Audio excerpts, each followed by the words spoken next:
and a smidge. But good morning, everybody who's here, and I don't think there's anybody online, but to the folks who show up, maybe watch the recording. But as you know, we've been here, and have been here in Pottstown as a religious voice for coming up on 55 years, and we're going to celebrate in October with a big Peggy Jones Memorial and an anniversary party, and it's Saturday, October 15th. Then Kay will be getting the more news out. I think she's got the newsletter this month, so she'll let us know all about it. So, I'd like to say that here, every person matters. Diversity is a gift that we love to celebrate, and we come from different backgrounds and for different reasons, but we are all here because we have decided to join this fellowship family. So whoever you are, wherever you come from, and whomever you love, we are glad you are with us today. I don't see any first-timers. So, and coffee hour will be inside this morning? Potluck will be definitely inside. We need tables for that. As you know, I'm Mary Ryan. There's Carly's back there. She's playing the piano. Rick is handling the tech duties, and we have a special song this morning. And Kay was the musical coordinator for that one. So now let's go to announcements. And would anyone like to come up for us? Does anyone have an announcement to make? And we can change the slide.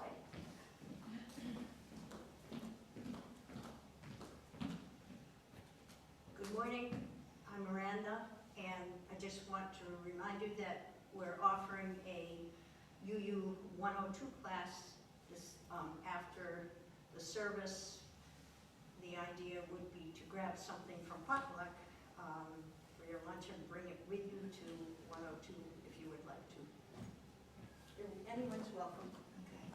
Okay. And I have two. One, unless it's otherwise stated up there, I took the pictures. I think pretty much the color ones are mine and the black and white ones are otherwise credited. And number two, I'd like to have Alan and Emily join me before potluck and before all that for just like a 5-minute worship meeting. Okay. And now, our chalice lighting this morning is from Albert Schweitzer. At times, we are our own light. Okay, at times our own light goes out and is rekindled in a spark from another person.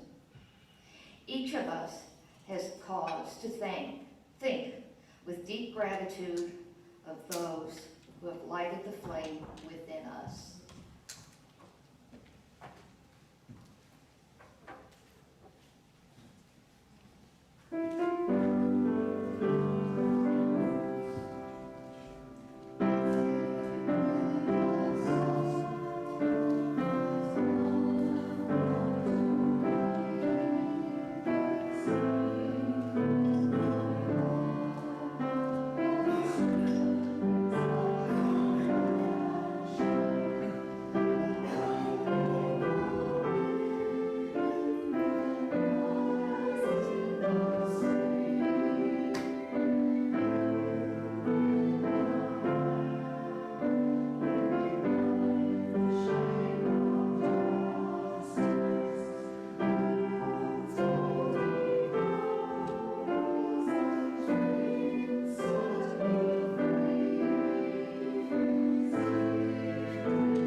Just like you use all around the world, we gather each Sunday to share a moment in our lives, to slow down and to reflect on the world around us. Some of these are groups of a few people. Some are a few dozen. We've got a couple that are a couple hundred, and maybe more than 1,000 out other places. But each person, no matter the size of the group, has made a choice to attend. A few of us grew up as UUs and decided to remain, but the vast majority came from a variety of faiths or from no faith to gather here and share our Sunday mornings and hear and possibly debate the morning's message. We have chosen to be Unitarian Universalists because there is something about this faith that resonates with each one of us. Some may choose to speak from the pulpit, others may not, but we are all equal in this faith, and we all have stories to tell. It's one of the things that makes this such an interesting place and makes Unitarian Universalism different. We are free to make our own choices and have our own interpretation of things going on. No one tells us you must believe this. We appreciate and are in awe of the beauty around us.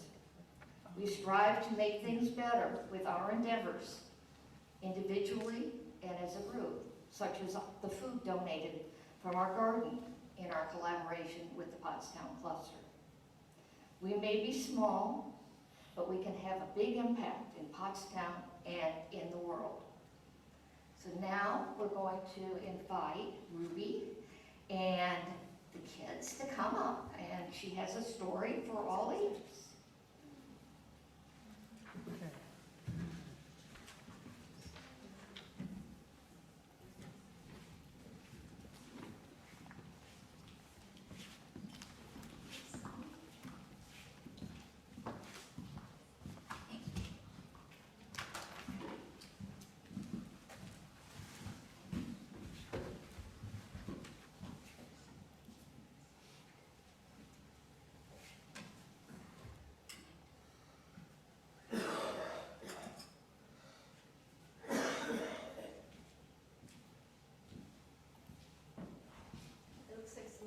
Choosing to enjoy the story from the seats, and that's fine.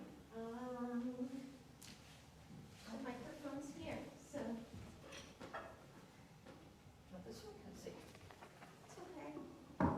First of all, I have to figure out how to turn it. It sounds like this one is on. Yeah. I'll do this one. It has a long cord.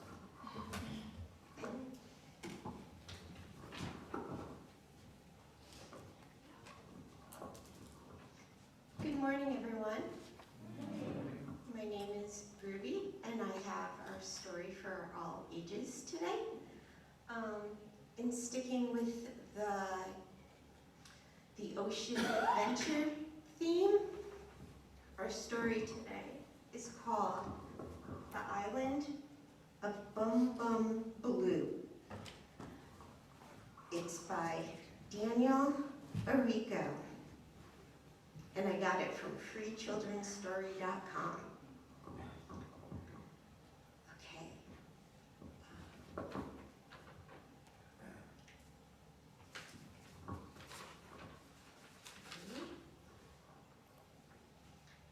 Have you sailed to the island of Bum Bum Blue? It's something that all great explorers must do. 10 years ago, I set off with my crew in search of the island of Bum Bum Blue. The waves on the sea make me wish that I flew to get to that island of Bum Bum Blue. The path on my map led us slightly askew, and we sailed every ocean before we were through.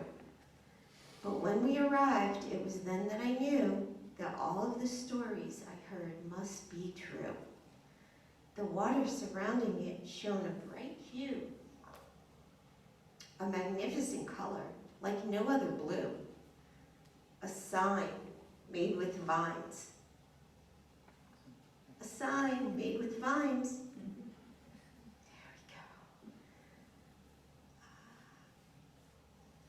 we go. Now I lost my place. A sign made with vines held together by glue stood on the shore reading, "We welcome you."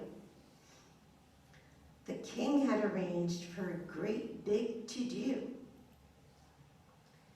and the queen herself shouted the loudest, "Woohoo!"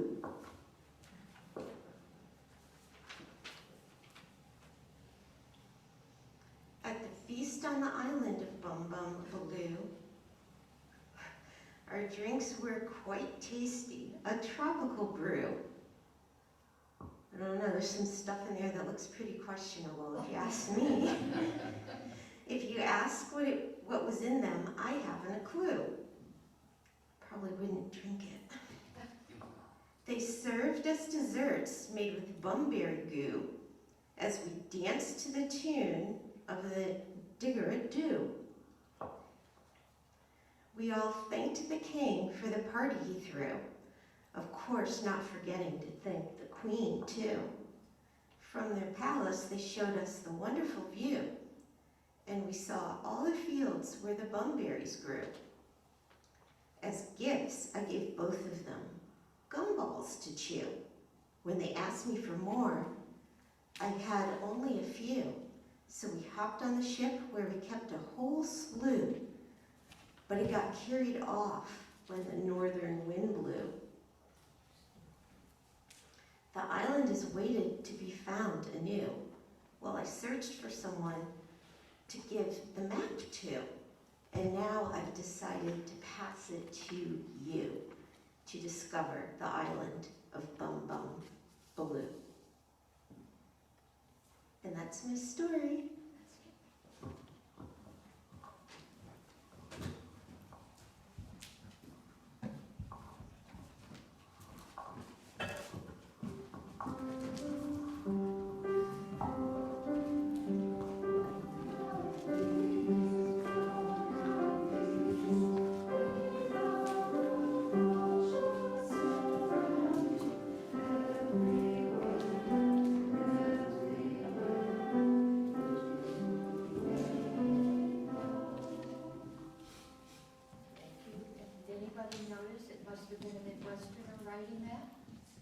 Must have been a Midwesterner writing that.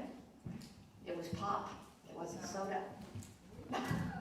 It took me a while to get that changed when I moved out here. And then I was a little kid, it used to be soda pop. That's what it was down in North Carolina. Anyway, one reason that we have been around for the last 55 years is from the generosity of the members and friends who walk through our doors. So with that, Alan is passing the basket, and so that we can continue to have the lights on and power and all that good stuff, and remain a liberal religious presence in Potsdam.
Will now play Wearing of the Green. We heard this in the first round of this talk. It's the song that they were playing, that they had on the gramophone when they had to abandon ship.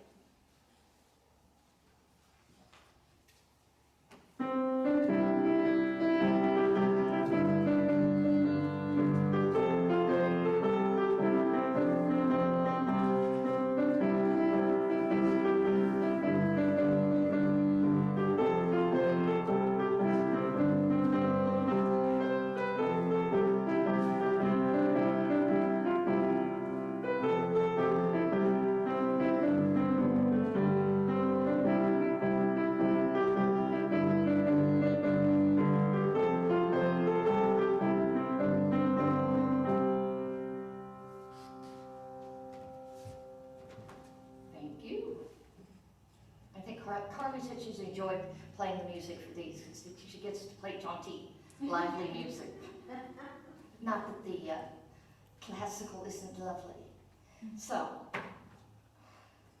when we last left the members of the Imperial Transantarctic Expedition, it was April 9th, 1916. Next slide, please. Their their ship, Endurance, with 28 souls aboard, had first been surrounded by the pack ice of the Weddell Sea in December 1914. Finally losing her valiant effort to stay afloat the following November. Next slide. There we have, that should look familiar, we've had that before. For months before seeing her slip below the surface, and in the months since, they had lived on ever-moving, ever-changing ice, hoping to somehow make it back to civilization. They traveled hundreds of miles with the pack. Next slide, please. From near the Antarctic coast and up the peninsula. After weeks of watching and waiting, the ice had finally, I should say months of watching and waiting, I think it was 4 months, of watching and waiting, the ice finally opened up enough for the expedition leader, Sir Ernest Shackleton, and, go back one. Oh, sorry. There we go.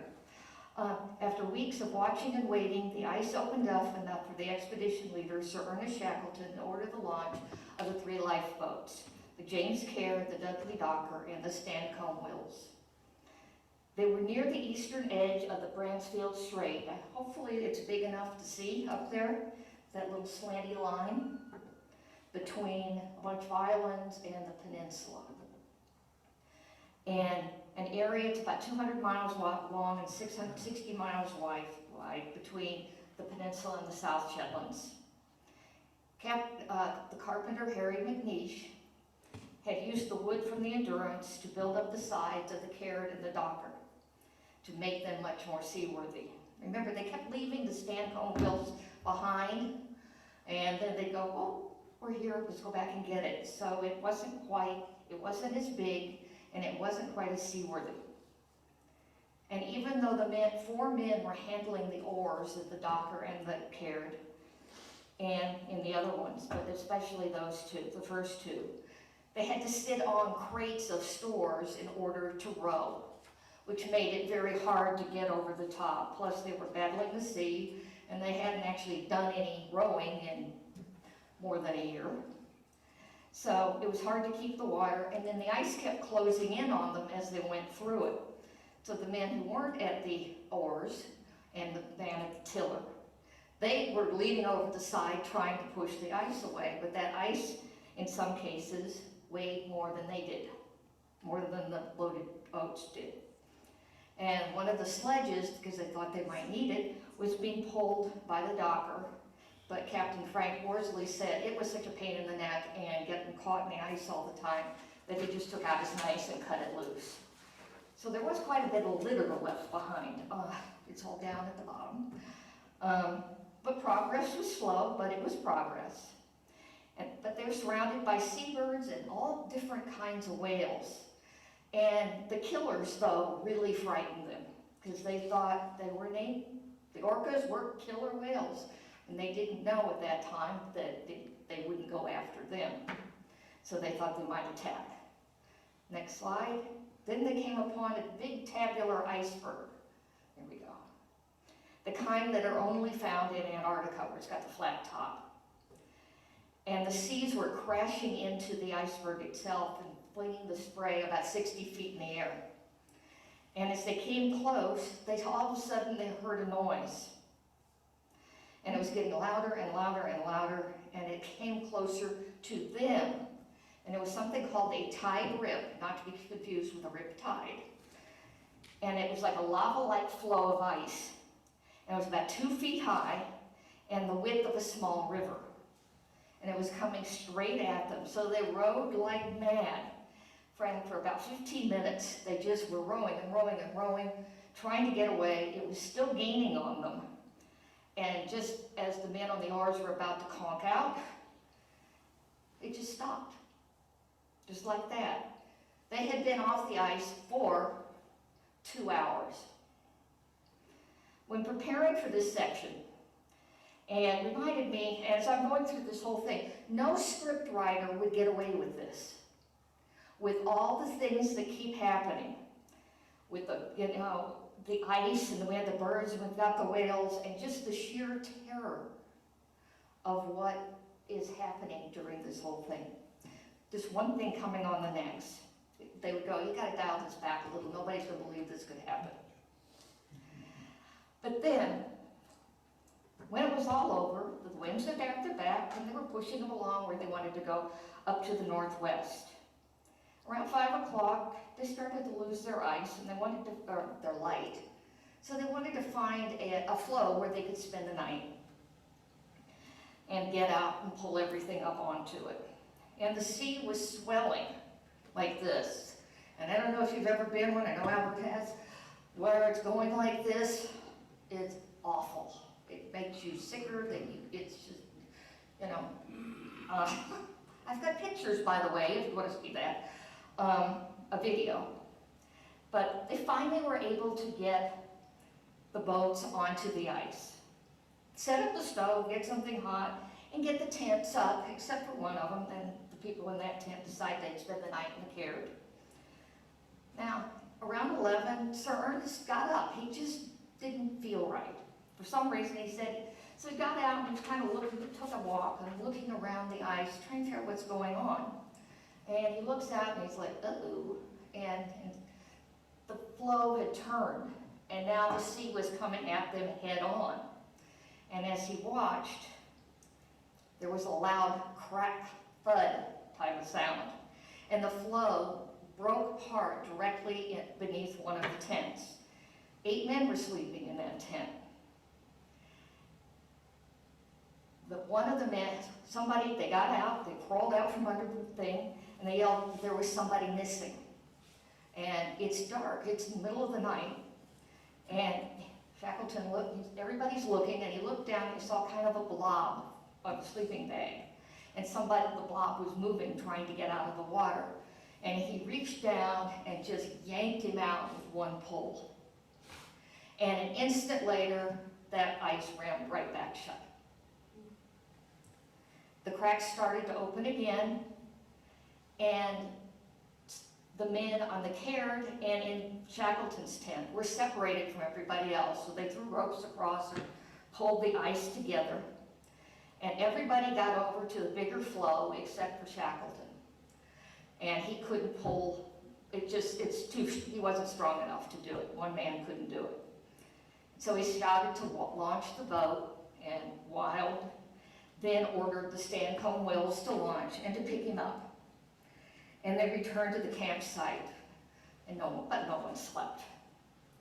Ernie Holness, one of the firemen and the fellow who'd fallen into the drink, was shivering in his wet clothes.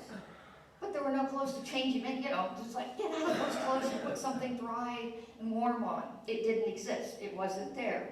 So to help him dry out and to keep him awake so he didn't freeze to death, they walked him around the floe all night as the ice frozen on his clothes kept falling off and all over the ice.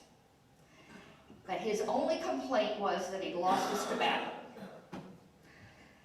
The second day out, they finally reached some very choppy open ocean, which the drawing in the little book with that was really good for that. And after about a year of solid ice everywhere, it was a beautiful sight. And they actually were able to put up the sails. And then they got into some old packed ice and they cleared through that. And what happened when they got away from the ice was shielding them a little bit, absorbing some of the wind. So when they got into the open ocean, they had more wind, so the freezing spray was coming at them, and it was just making life even more miserable than it had been. But that night they decided they would anchor their oars to a very large berg, probably something like that, maybe a little smaller, for the night, and then scramble up. Okay. And they were, oh no, it would have been flatter because they were able to get off and drag the boats up. So then all of a sudden there was more ice coming straight at them, and what it was doing is it was breaking the berg apart. It was hitting it with the power of the ocean and the ice coming at it. It was breaking that iceberg up. And they thought it was going to destroy both the boats and the iceberg. So they scrambled and they got out. And they got back in the water. Well, in the boats in the water. And for the next 2 days, they battled the sea and the winds. And when Worsley was able to, Captain Worsley was able to take his next reading, they were 22 miles farther from land than where they started, and 50 miles east of where they thought they were, because he hadn't been able to take a reading for those first few days because there was always cloud cover, so he couldn't see, he couldn't find the sun to take the reading. Working so hard and getting somewhere and nowhere at the exact same time was so frustrating and depressing. The men didn't want to believe it. They kept thinking that Worsley had made a mistake doing his readings. He hadn't. He was very good at it. Sometimes the wind and the current worked together and worked with them and moved them along.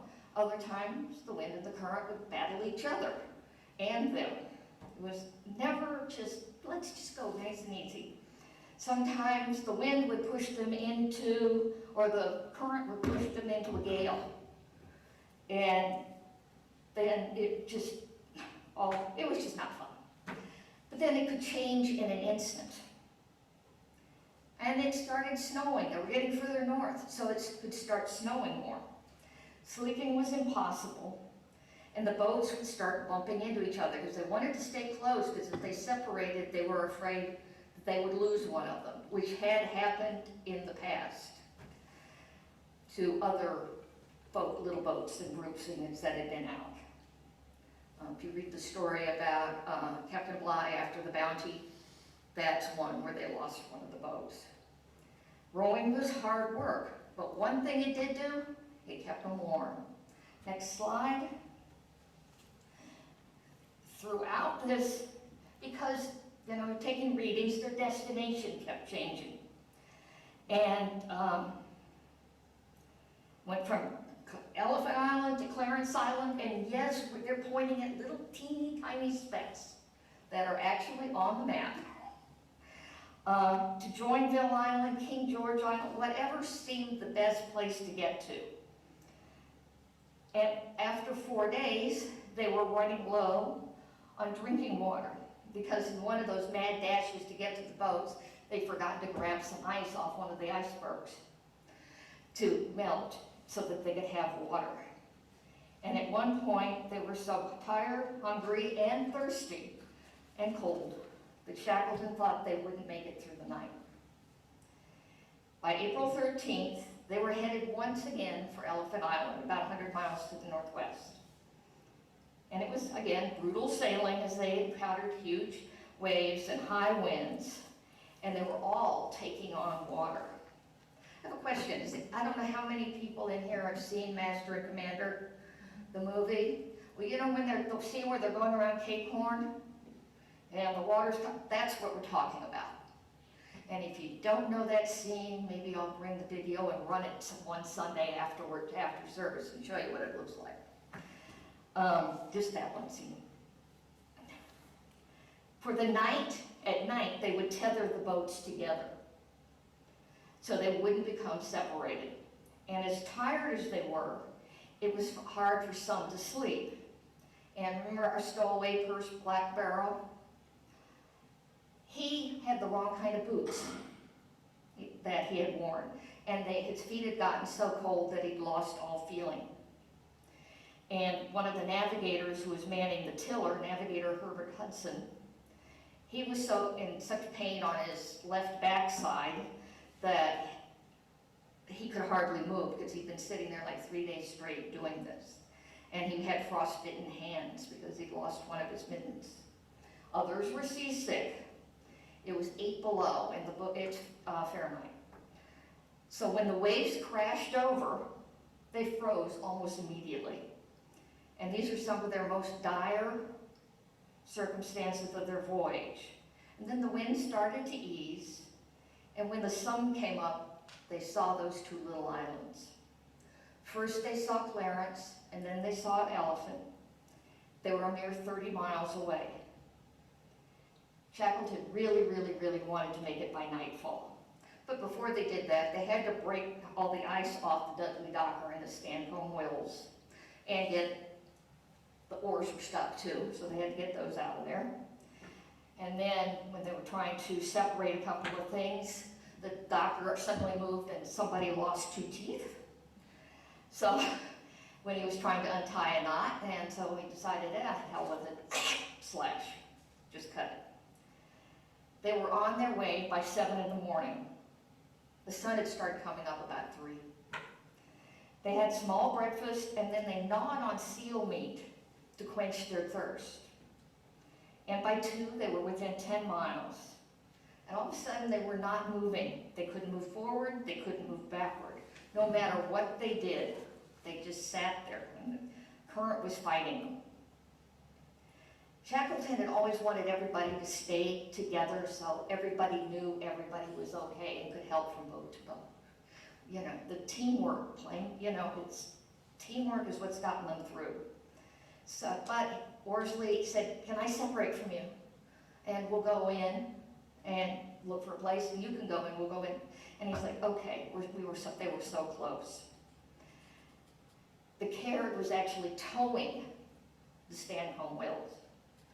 Later that night, those 2 boats started to go backwards, and they were caught in another current. And by midnight, they had lost sight of the dockers, so they lit a light, and they held it up, looking for the answering light.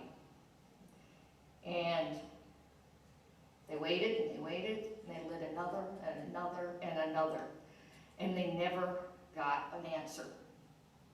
So Shackleton spent the night, everybody spent the night trying to find the other boat, but they out there had things to keep track of because they were caught in a gale, and they had to make sure they didn't get swept away.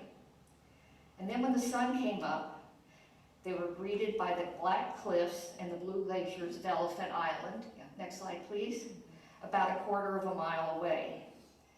They started rowing to get to the side of the island away from the wind and look for a landing place. Shackleton, while at sea, moved from one boat to the other, to the Stancomb Wills, because it was smaller, and it would be able to get in easier, and they wanted to find a path where the other boat could get through. Meanwhile, back on the Dudley Docker, they were traveling around the island, looking for a place to land. They thought the others were dead. First Officer Lionel Greenstreet said to the physician Alexander Macklin, poor blighters, they're gone. Those on the docker had seen that signal light the night before, and they had lit a candle in response, and they held it with the tent kind of like this so that it wouldn't blow out, but it wasn't able to be seen. Worsley had been holding on to that tiller, controlling the boat and the current and the wind for several days, and he, at that point, just conked out. And 2 others, Macklin and Dr. Macklin and Lionel Greenstreet said, we will take over for you, and they would switch off. And he crawled into the bottom of the boat and he was out. There, Macklin and Greenstreet's greatest fear, there's 14 miles between those 2 little specks that were on the map. And that 14-mile opening leads straight into the Drake. And if they had gotten into there, that was it. There was no way they were going to be able to survive. And that's where they thought they were going. They, after all the things that had gone wrong, we're going to end up there, And then the sun started to come up, and they were just a few hundred yards away. And they rode in, and a gust of wind, about 100 miles an hour, came down one of the slopes and generated a giant wave that nearly overtook them, and a giant wall of water. And so one of the men went down and said, better get the captain for this, because, and they Captain, wake up, wake up. He finally had to start kicking him before he would wake up. And he looked and he's like, oh my God, and we gotta get out of here ASAP. And hoist those sails and let's move. The first wave rolled over the stern, and the second one came crashing right down on top of them, filling the boat with water. So they started bailing with everything they had, including this. They got through it, and he was taking them in to shore, and they actually cruised about 14 miles around. That's how early they got there. They were able to make it about 14 miles around looking for a spot. And what happened? First thing they did when they got close enough, they picked some ice out of the sea that they knew had come from the land, and they put it in their mouths, and they had their first drink of water in 2 days. And as they were looking for a place to land, Shackleton and the Wills are coming in the other direction. So they found each other, and they were all together again. So next slide. Oh, but before you go, just a little thing. See that coming down between, that's a glacier. So next slide. They found a small opening, and the Wills led the way. Shackleton had promised Blackborough that he would be the first man on shore, but since he didn't have any feeling in his feet, he had to be pulled on by 2 others. They were the first people ever to set foot, that is known, on Elephant Island. Then the other boats and the stores were unloaded and onto their little piece of earth, which the little spot there, about 100 by 50 feet. It was the first time they had felt land since they had left Irvington in South Georgia 497 days before. Think about it. 497 days between stepping on land. And then they sat and they cooked and they ate and they ate and they ate and they ate and they ate. And then they sat down, got down for a good night's sleep. And then they did something very unusual and something we, I think, can appreciate. They just enjoyed being safe and alive and fed and rested. All of a sudden they were looking at the birds, not as a sign of, oh, the sea's close, but wow, isn't that animal beautiful? But they were going to have to move because the spot wasn't good. They could tell water had actually covered it all at one point. Oops. So Shackleton ordered Wild and 5 others to take the Wills and scout around for a new secure location. And it was done. They loaded up all the stores and they headed out the next morning. And of course, because Mother Nature is the ultimate dramatic screenwriter, the winds increased from a nice breeze to hurricane force, and the temperature dropped 15 degrees. But they made it, and then once again they unlocked the boats and set up camp and debated whether it was worth it. Because while it was above high water and they weren't going to get swamped, it was a more inhospitable place could scarcely be imagined, according to Macklin. Next slide, please. There was little protection from the wind and the snow. Oops, I'm behind again. All right, and the tents just blew down. As soon as they put them up, the tents blew down. So they just laid them on the ground and went to sleep, which didn't work out real well because they had a 3-day blizzard. Next slide. On the 20th, this is right. Shackleton announced he would be taking 5 of the men off the island to go for help. The closest was Cape Horn, 500 miles away, and the Falkland Islands were about 550. I hope you can see that, they're the red lines. South Georgia was about 800, where they'd started. So the destination was South Georgia, because it was thought they would have tailwinds getting to South Georgia with the other 2. You see those 2 very unfriendly words that they would have had to cross through. They would have had to go through the Drake. And they just didn't think that that was at all possible. McNeef took some of the wood from the other 2 boats that were left behind and added decking to the top of the Caird. Next slide, please. And on April 24th, 1916, Shackleton took 5 others and left Wild in charge Elephant Island and headed to South Georgia as the others waved goodbye. Next picture. And if you go online, they will say, oh, this is the rescue. No, this is when they're taking off. You can see the little boat out there and waving. Now, for those on the island, there was not much to do but wait and to hope. The odds of the others getting to South Georgia were remote, but they had gotten this far, right? On the island, they had snow to melt for water, and seals and penguin for food, and the seals provided the blubber to use to heat the stove and to cook. And they passed the days with conversation, games, and songs and arguments.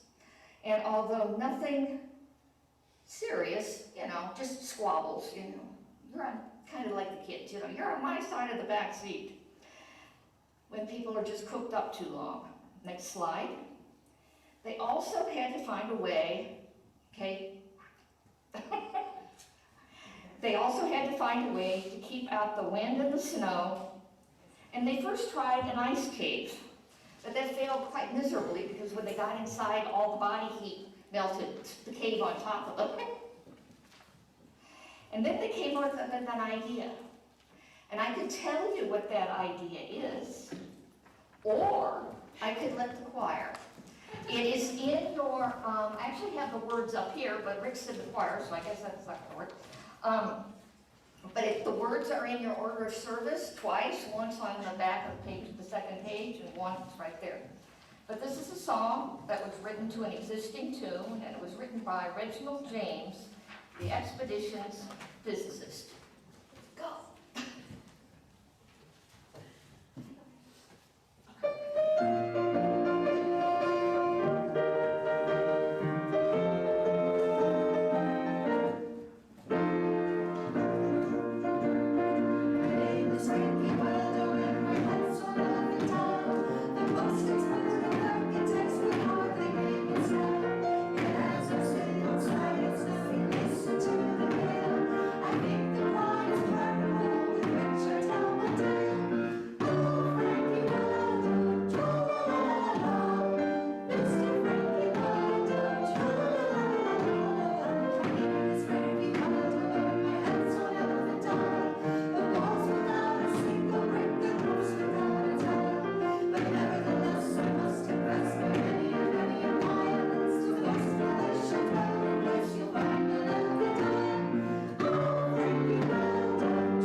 Thank you.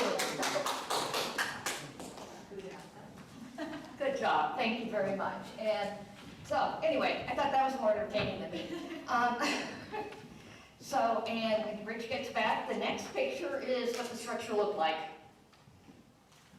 So obviously Frank Hurley, the photographer, stayed on the island. Every day for about a month, They'd climb up on a hill with the flag to signal a passing ship to see who was coming. So they figured it would take at least that long to get somebody to get back. And no one did. And the shorter days of winter were coming upon them, and there were all sorts of reasons. They'd say, okay, there's lots of reasons for this delay. Ice, snow, wind, sea. Maybe they couldn't get a ship. Maybe they went through bureaucratic red tape. Anything to think about that hope was never coming. They wanted to avoid that. Storekeeper Thomas Ordelise wrote in his diary that talking about Sir Ernest not making it to South Georgia and not coming back for them was just almost a taboo subject. You had to keep that positive attitude that they had maintained through all that time.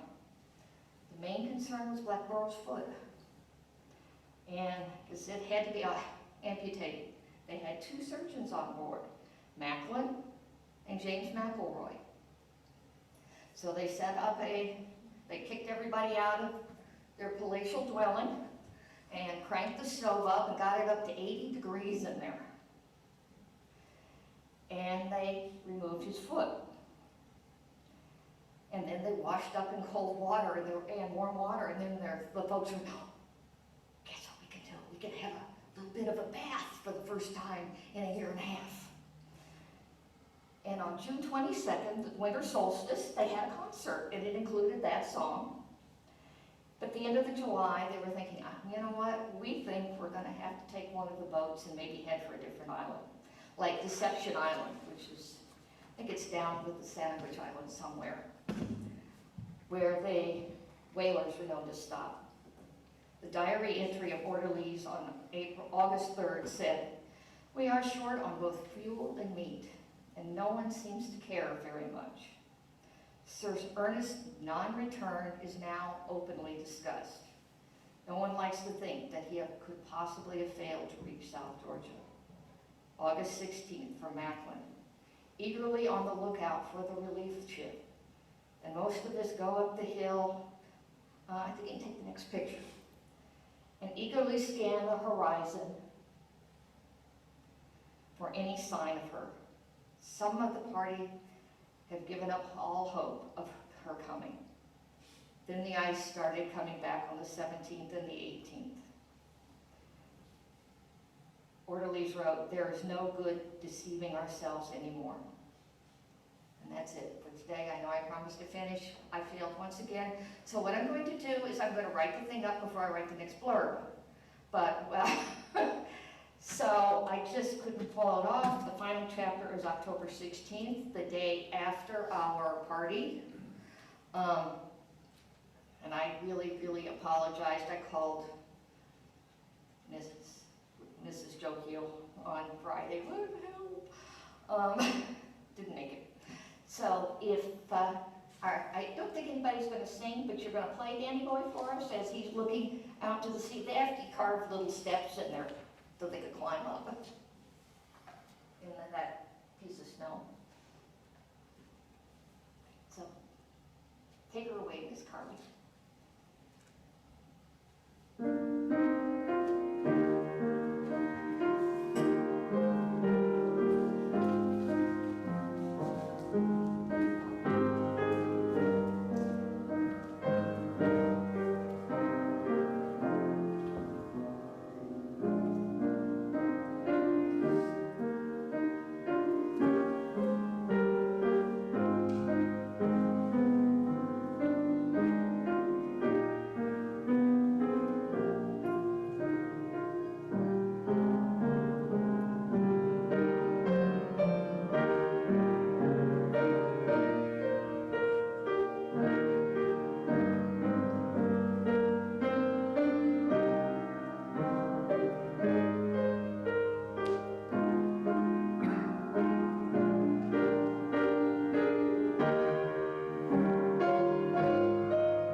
lovely as always.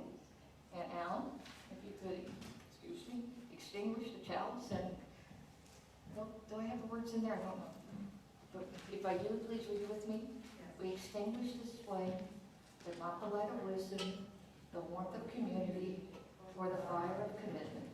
These we carry in our hearts and in our hands until we are together again. Next slide. Closing word. Now, think about what the men of the Endurance Expedition went through and what they overcame. I'm sure there were times throughout their ordeal when each man, one time or another, probably multiple times, thought, what's the point? When he said they didn't care about the running out of food, that had to have been one of those points.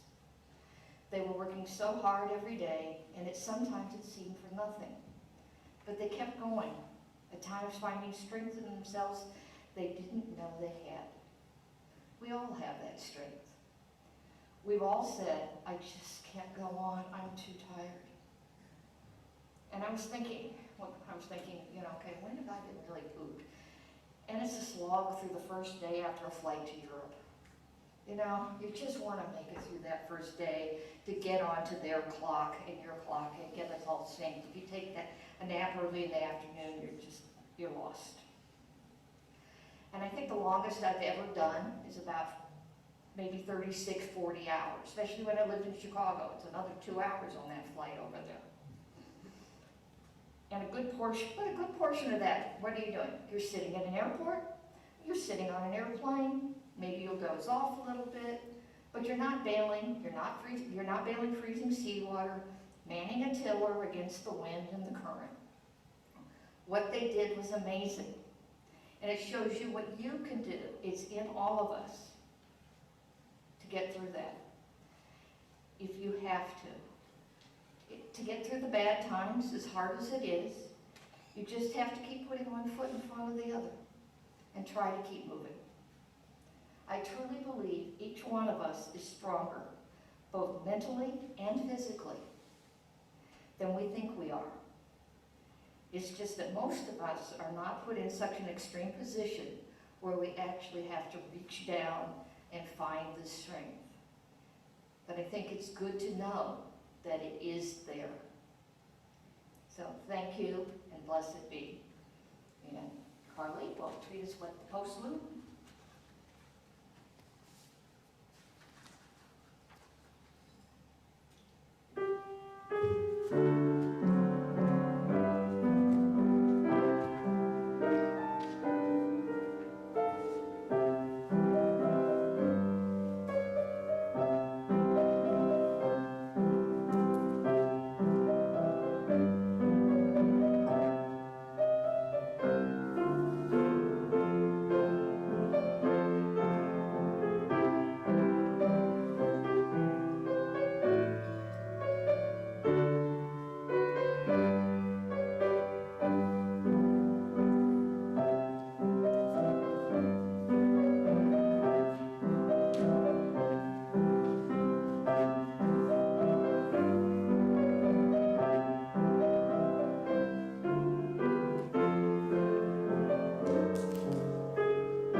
Thank you.